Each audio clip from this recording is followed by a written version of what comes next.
Railway station पर वो अकेला बेंच पर बैठा था।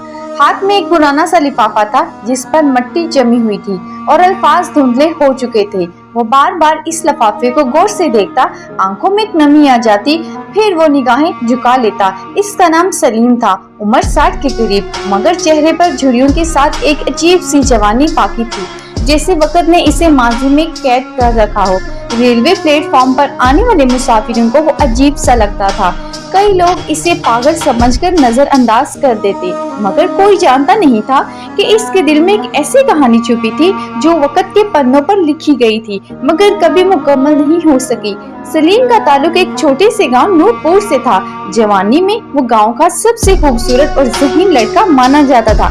गंधमी रंगत, लंबा कद और आंखों में ख्वाबों की दुनिया। इसकी जिंदगी में एक ही ख्वाब था, आयशा। आयशा इसके मामू की बेटी नहायत हसीन शौक और हसीन लड़की थी। सलीम और आयशा बचपन के दोस्त थे और ये दोस्ती कब मोहब्बत में बदल गई किसी को खबर न हुई। वो दोनों अक्सर गांव के किनारे बहते नदी किनारे बैठकर मुस्तकबिल के सपने निपटाते। 1975 की एक सर्द शाम थी जब सलीम को अचानक शहर जाना पड़ा। उसके वालिद ने फैसला किया कि सलीम को मजीद तालीम के लिए लाहौर भेजा जाए। आयशा ने इसकी आंखों में आंखें डालकर कहा, सलीम वापसी का वादा करो। सलीम ने इसका हाथ पकड़कर कहा, वादा? मैं वापस आऊंगा सिर्फ तुम्हारे लिए। आयशा ने इसे खत दिया जिसे सलीम ने अपने सीने से लगा लिया। लाहौर की चमक दमक, नई दुनिया, नई सोचें। सलीम ने तालीम में खूब तरक्की की, यहाँ तक कि इसे अच्छी नौकरी भी मिल गई। वो खत जो आयशा ने दिया था हमेशा इसके पर्स में रहता। वो इसे अक्सर निकाल कर पढ़ता और दिल में आयशा की मुस्कुराहट को महसूस करता। लेकिन फिर वक्त बदला, जिंदगी की रफ्तार तेज हो गई। काम, जिम्मेदारियां, तरक्की। सलीम ने खत लिखने बंद कर दिए, मगर हर साल ईद पर आयशा एक खत जरूर आता, मुख्तसर मगर इंतजार से लबरेज। सलीम, तुम वापस आओगे ना? वो सिर्फ खामोशी से खत पढ़ता और रख देता। 1988 में एक दिन इसे नूरपुर से एक आखिरी खत मौसूल हुआ।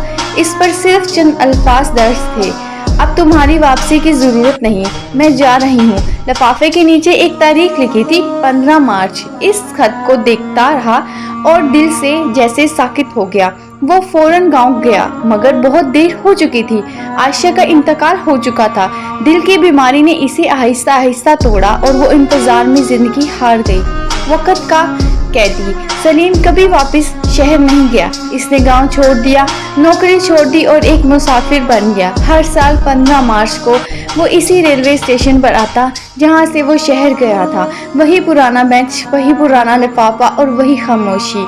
वो कहता था, शायद किसी दिन वो मुझे बुलाएगी इसे प्लेटफॉर्म पर। लोग कहते थे कि सलीम का दिमागी तवाज़ुन खराब हो गया, मगर हकीकत ये थी कि इसका दिल टूट गया। 2022 की एक शाम रेलवे स्टेशन पर एक लड़की आई। वो नौजवान थी और हाथ में कैमरा लिए तस्वीर ले रही थी। जब इसने सलीम को देखा तो कुछ देर के लिए ठटक गई। अंकल, आप यहाँ रोज आते हैं? लड़की ने पूछा। सलीम ने मुस्कुराकर कहा, नहीं, सिर्फ एक दिन आता हूँ। कौन सा दिन? 15 मार्च। लड़की खामोश हो गई। फिर सलीम ने इसे वो पुराना लिफाफा दिखाया।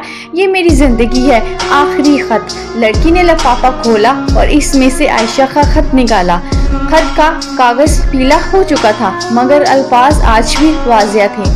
सलीम, अगर तुम ये खत पढ़ रहे हो तो जान लो, मोहब्बत कभी ख़त्म नहीं होती। मैं शायद ना रहूं, मगर मेरी याद तुम्हारे दिल में जिंदा रहेगी। अगर कभी कोई मेरा खत पढ़कर रोए तो समझ लेना मैं वहीं कहीं करीब हूँ। लड़की की आंखों में आंसू आ गए। अंकल, क्या मैं ये कहानी लिख सकती हूँ? सलीम ने आहिस्ता से सर हिलाया। लिखो, शायद कोई और आयशा अपने सलीम का इंतजार ना करे। अगले साल 15 मार्च को सलीम प्लेटफॉर्म पर नहीं था। वो बेंच पर खाली था, मगर इस पर एक सफ़ेद गुलाब रखा था और एक नया लिफाफा। मैं आ गया आयशा, अब कोई फासला नहीं है।